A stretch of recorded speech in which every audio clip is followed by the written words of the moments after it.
So, you want to learn about Labrynth, mommy milkers? My guy, this was my realm of expertise. This is exactly what I know about. The Labrynth strategy that is going to be coming to you guys very, very soon in Master Duel is going to be insane. I mean, to be honest, you guys have already had Labrynth in Master Duel, but you won't have Labrynth like how we have Labrynth. There are two new cards that are amazing and completely change how the deck is played. But first, let me tell you about the important cards that Labrynth strategies play. And then at the end of the video, I will teach you how to beat the Labrynth strategy just in case you keep getting clapped up. So the Labrynth deck is a deck built off of being able to activate normal trap cards and then proccing your Labrynth card effects, the monster effects, off of said trap cards. One of your best cards in the deck is Ariana, the Lady Labrynth, the green one.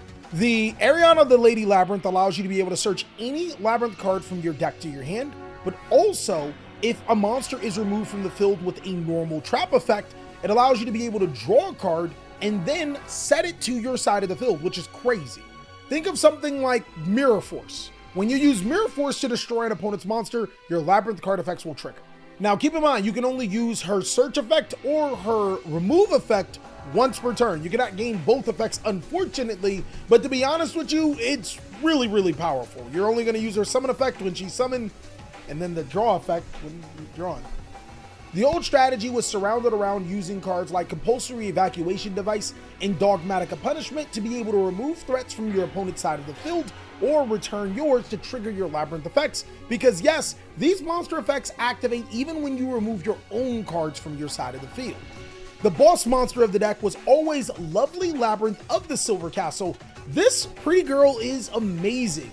Not only does she allow you to reset normal trap cards to your side of the field, it prevents your opponent from activating cards in response to your trap card's activations, and then, if a monster is removed from the field by a trap effect, it allows you to be able to destroy a card on your opponent's hand or field.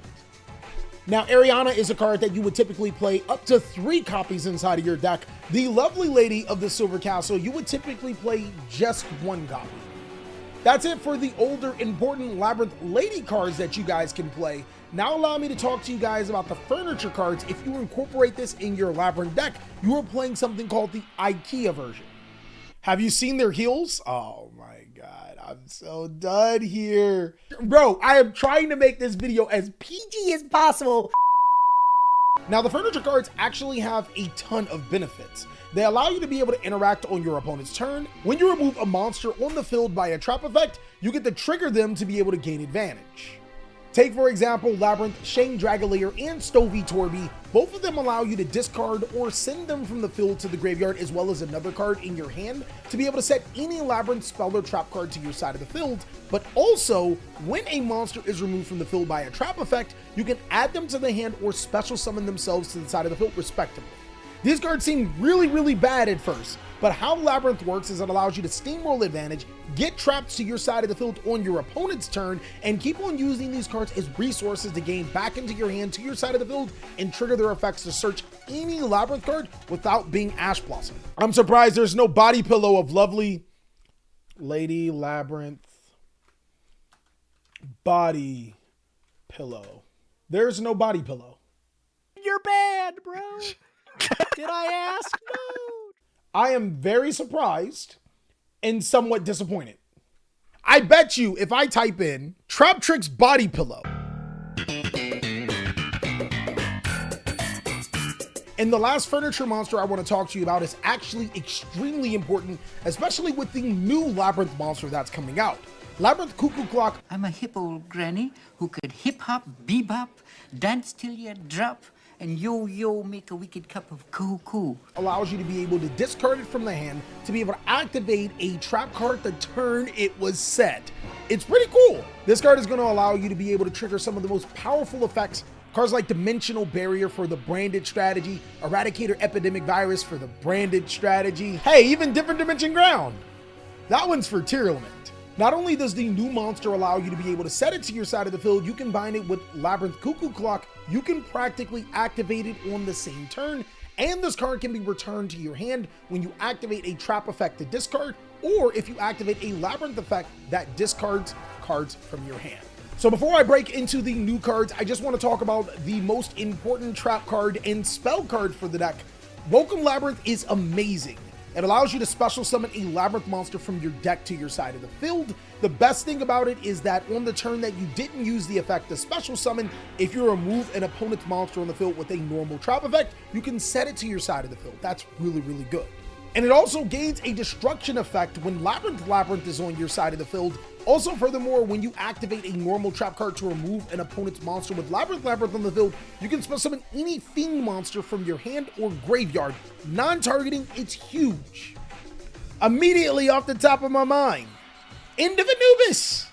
I really don't like Tearlament. There's also other niche Fiend monsters you can summon like Chaos Hunter and stuff like that. The possibilities for this card is endless, and it's not just stuck to the Labrynth monsters inside of your deck. Now on to the new cards that completely change how Labrynth is going to be viewed in Master Duel. The most important card for the deck is Lady Labrynth of the Silver Castle. This card is incredible. Lady Labrynth not only can't be targeted or destroyed by card effects while there's a set card on the side of the field, it can be special summoned when either player activates a trap card.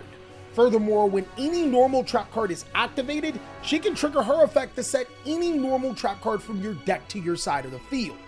This is the card that essentially allows you to search any floodgatey, ridiculously horrifying trap that your opponent cannot stand, and on top of that, her having a dump truck for a booty in 2900 defense and a huge Mommy Milker's attack and 3000 attack, she is really, really hard to get over. I'm talking about like relationship wise and like Yu-Gi-Oh wise, because yeah, she freaky, but she broke my heart too. But to make matters worse, this isn't the only card that you guys are getting that is coming up for Labrynth to make it insane. Big Welcome Labrynth allows you to special summon any Labrynth monster from your hand, deck, or graveyard, so long as you return one monster you control to the hand. It's actually extremely crazy because the effect of Big Welcome Labrynth is a trap card that removes a monster from your side of the field, so you can trigger the effects of monsters like Arion and Lovely Lady, as well as trigger the effect of Lady to be able to set a normal trap card. Big Welcome also allows you to banish itself from the graveyard to target a Fiend monster you control, or if you control a level 8 monster, you can target any monster on the field and return it to the hand. And yes, it still is a trap effect that will trigger your other Labrynth monster effects. So Labrynth is actually an incredibly great strategy. I'm gonna give you a couple of tips how to stop it as a Labrynth connoisseur. I've been playing the deck since it came out. The first thing is if you have an Effect Veiler or Infinite Impermanence, you pretty much have to use it on Arion. You're gonna have to accept that your Infinite Impermanences and Effect Veilers are not going to trade really well. Infinite Impermanence can actually trade horribly if your opponent has a Lady Labrynth on their field because they're going to be searching. So use those cards on the Arion. The second thing I got to say is that your Maxi is also not going to trade very well. The deck doesn't summon a lot, but if it's summoning a lot, you're probably losing. But the most important thing, one of the best things about this deck, is that there is one card that stops this deck better than any other thing, and it just so happens to be a really popular and powerful card. Ash Blossom and Joyous Spring. Using Ash Blossom and Joyous Spring on Big Welcome Labrynth or Welcome Labrynth is huge. Not only do they not get a summon in a potential destruction, they also don't get the monster to their side of the field. It's crazy. Of course, as you know, Red Reboot is an amazing card against them being able to lock out their traps, but keep in mind you're giving them an additional trap that they get to choose from their deck, so make sure you win the game fairly quickly. Evenly Match is a straight up godsend against them. It is an amazing trap card that you should consider playing because they normally don't have a lot of outs to this particular card. Denko Sekka is also pretty good. Yeah, you're right about that. It's decent if you don't need your normal summon. The Bestial monsters only work decent against the IKEA matchup, but unfortunately, those don't necessarily do a whole lot to stopping the Labrynth deck. Keep in mind, Labrynth does not target, so if they use the effect of Special Summon, and you Bestial one of the monsters, they can just summon another one. But it will be useful if they're using the effect of their furniture cards to add to hand. I would actually hit the Cuckoo Clock above everything else because most Labrynth builds only play one copy. In the main board, Labrynth only has 4 ultra rares that you need to account for right now. Welcome Labrynth is an ultra rare, you need 3 copies, and the Lovely Labrynth is an ultra rare, but I would assume that the Lady Labrynth is going to be an ultra rare, and Big Welcome might be a super rare, so do what you will. Hey, bro, look, you can always win by playing Magic Cylinders and Mirror Force. I did it. We won with style.